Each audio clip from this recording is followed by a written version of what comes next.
নমস্কার বন্ধুরা, blog with Nayana এডপি ফ্যামিলির নতুন একটি ব্লগে আপনাদের সকলকে স্বাগত জানাই।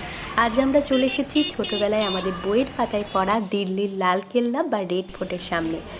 বড় হওয়ার সময় আমরা দেখেছি যে প্রধানমন্ত্রী এখান থেকে বক্তৃতা রাখেন। আজ আমরা সমস্ত কিছু লালকেল্লার আপনাদের সাথে শেয়ার করব। আমরা এখন আছি লালকেল্লার সামনে, দিল্লি গেটের কাছে। এখন দেখে নিলাম যে প্রধানমন্ত্রী লালকেল্লা যেখান থেকে বক্তৃতা রাখেন 15ই আগস্ট, তো সেই জায়গাটা আর যেখান থেকে পতাকা উত্তোলন হয়। তো এবার আমরা মেন গেটে ঢুকবো। এটা হচ্ছে লাহোর গেট, আসলে এটা লাহোরের দিকে মুখ করা বা লাহোরি গেট বলে। আমরা এখন আছি আমাদের ছোটোবেলায় ইতিহাস বইয়ের পাতায় পড়া লালকেল্লা বা রেড ফোর্টের সামনে। লালকেল্লা তৈরি করেছিলেন সম্রাট শাহজাহান 1638 খ্রিস্টাব্দে, যখন তিনি ঠিক করেন তার রাজধানী আগ্রা থেকে দিল্লিতে স্থানান্তর করবেন। এই লালকেল্লা নির্মাণ করেছিলেন, যিনি তাজমহল নির্মাণ করেছিলেন, উস্তাদ আহমেদ লাহোরি। শাহজাহানের লাল এবং সাদা রঙের প্রতি একটা দুর্বলতা ছিল। সাদা মার্বেল পাথরের তাজমহল এবং লাল বেলে পাথরের এই লালকেল্লা তারই প্রমাণ। এখন আমরা ঢুকছি মিনা বাজার। এই বাজার পরিচালনা করত মোগল রানী এবং মোগল হারেমে থাকা সমস্ত মহিলা মিলে। এটা ছিল মূলত মহিলাদেরই বাজার।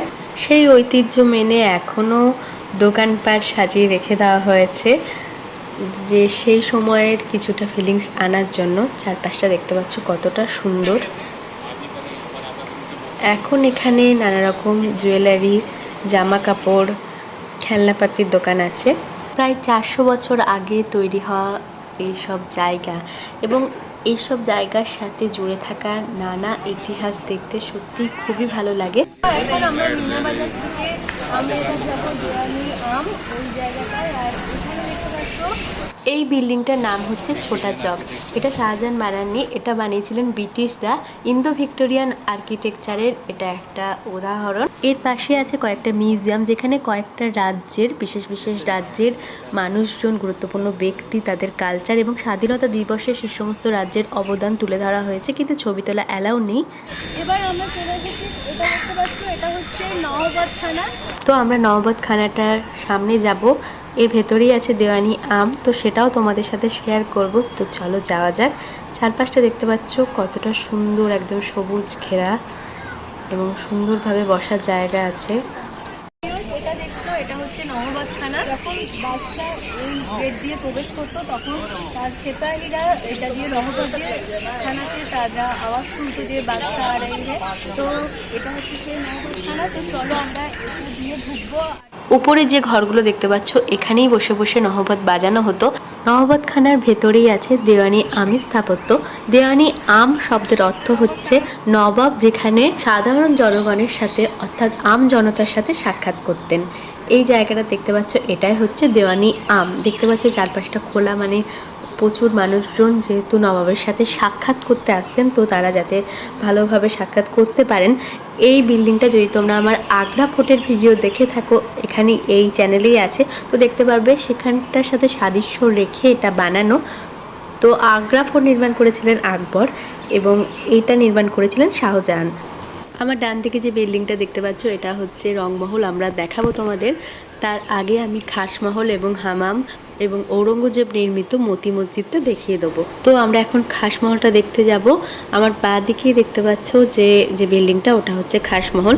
খাসমহল নির্মাণ করেছিলেন সম্রাট শাহজাহান এবং খাসমহলের এটার পাশেই হচ্ছে যমুনা নদীর ধারেই অবস্থিত।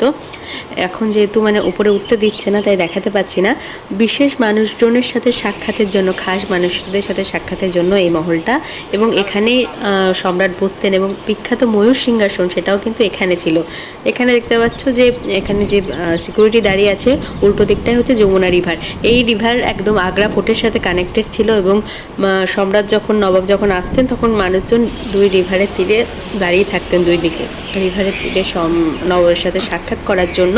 তো আমরা এখন চলে এসেছি খাসমহলের সামনে, এবং এটা নানা রকম মূল্যবান রত্ন এবং কাঁচ দিয়ে এই খাসমহলের চেহারাই অন্যরকম ছিল। বিখ্যাত যে ময়ূর সিংহাসন এই খাসমহলেই ছিল, যেটা 1739 খ্রিস্টাব্দে ভারতবর্ষ আক্রমণ করেন। সেই সময় মুঘল সম্রাট ছিলেন রঙ্গিলা। তো যুদ্ধে পরাজিত হন মুঘল সম্রাট এবং নাদির শাহ ময়ূর সিংহাসনটি ছিনিয়ে নেন ভারতীয়দের কাছ থেকে, মোগল সম্রাটদের কাছ থেকে। তো সেটা তিনি পারস্যে নিয়ে যান। তো এখানকার দেখতে পাচ্ছ এর আর্কিটেকচারগুলো। দেখতে পাচ্ছ বন্ধুরা, এখানে বেশ রত্ন দিয়ে তৈরি এগুলো কিন্তু পেন্টিং নয়। আর এই দেখো এখানগুলো ফাঁকা, মানে এখানে কোনো রত্ন ছিল যেগুলোকে পরে খুলে নেওয়া হয়েছে। লাল লাল পাথরগুলো হচ্ছে প্রবাল এবং সবুজগুলো চুনি। বলা হয় এখানে হিরে এবং সোনা ছিল যেগুলো খুলে নিয়ে চলে যাওয়া হয়। আগ্রা ফোর্ট হোক বা তাজমহল বা দিল্লির লাল কেল্লা, সব জায়গাতেই ইংরেজরা বা বাইরে বিদেশি শক্তি ভারতবর্ষের সম্পদ এইভাবেই খুলে নিয়ে চলে যায়।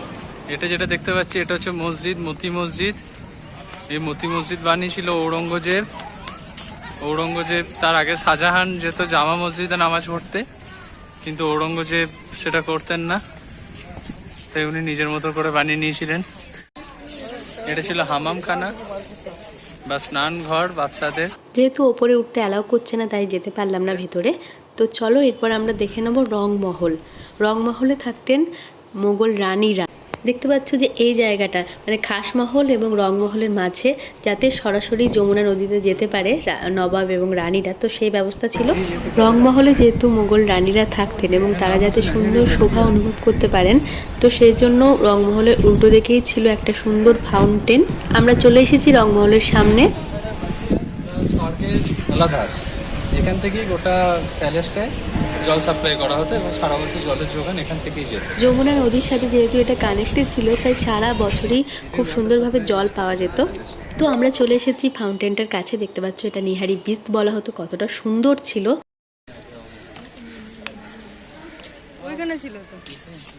এর পাশেই হচ্ছে যমুনা নদী। তো সুন্দর একটা ফ্রেশ হাওয়াও আসতো এখানে। উপরে জানলাগুলো দেখো, জানলা দরজাগুলো ফাঁকা ফাঁকা করে রাখা আছে।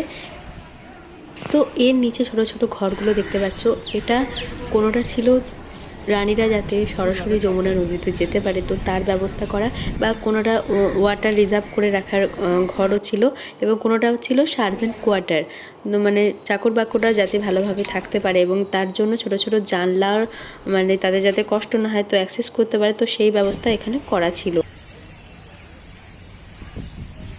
এরপর আমরা যাব মুমতাজ মহল দেখতে, যেটা শাহজাহান বানিয়েছিলেন তার প্রিয়তম পত্নী মুমতাজের জন্য, স্পেশালভাবে বানানো। চারপাশটা দেখতে পাচ্ছ যে কতটা সুন্দরভাবে সবুজ হয়ে আছে, চোখ জুড়িয়ে যাচ্ছে। তো আমরা চলে এসেছি মুমতাজ মহলের সামনে। এক ঝাঁক পায়রা উড়ে মুমতাজ মহলের ছাদে এসে বসছে। সত্যি একটা আলাদা অনুভূতি, এবং মুমতাজ মহলটাও খুব সুন্দরভাবে তৈরি করা। এরপর আমরা যাব হীরা মহল দেখতে। তার আগে আমরা দেখে নেব জলমহল, যাকে হায়াত বক্স বাগ বলে। এটা ওয়াটার রিজার্ভারের কাজ করতো এবং এটা নিহারি বাসিয়াত বা বিস্তের সাথে কানেক্টেড ছিল। এটা একটা কুয়া টাইপের জলের রিজার্ভার ছিল। তো আমরা এখন যাচ্ছি হীরা মহল দেখতে। এই হীরা মহল নির্মাণ করেছিলেন দ্বিতীয় বাহাদুর শাহ। তো দেখতে পাচ্ছেন যে চারিদিকে পরপর নবাবরা কিন্তু একটা করে বিল্ডিং তৈরি করে গেছেন। এর পাশে আমি চলে এসেছি এখন শাওন ভাদর প্যাভিলিয়নে, মানে শ্রাবণ মাস এবং ভাদ্র মাস, বর্ষাকালটা ভালোভাবে উপভোগ করার জন্য, বর্ষা এবং গরমকালটা উপভোগ করার জন্য নবাবদের আলাদা বিল্ডিং ছিল। তো নবাবদের ব্যাপার স্যাপারই আলাদা ছিল, তাই না? তো এটা দেখতে পাচ্ছ যে শ্রাবণ ভাদ্র মাস দুটো ঋতু যাতে ভালোভাবে উপভোগ করা যায় তার জন্য একটা নতুন বিল্ডিং। তো এই ছিল আমার ব্লগ। ভিডিওটি কীরকম লাগলো অবশ্যই কমেন্ট করে জানান। ভিডিওটি ভালো লাগলে চ্যানেলটিকে লাইক করে দেবেন এবং সাবস্ক্রাইব করে দেবেন। ভিডিওটি এখানেই শেষ করছি।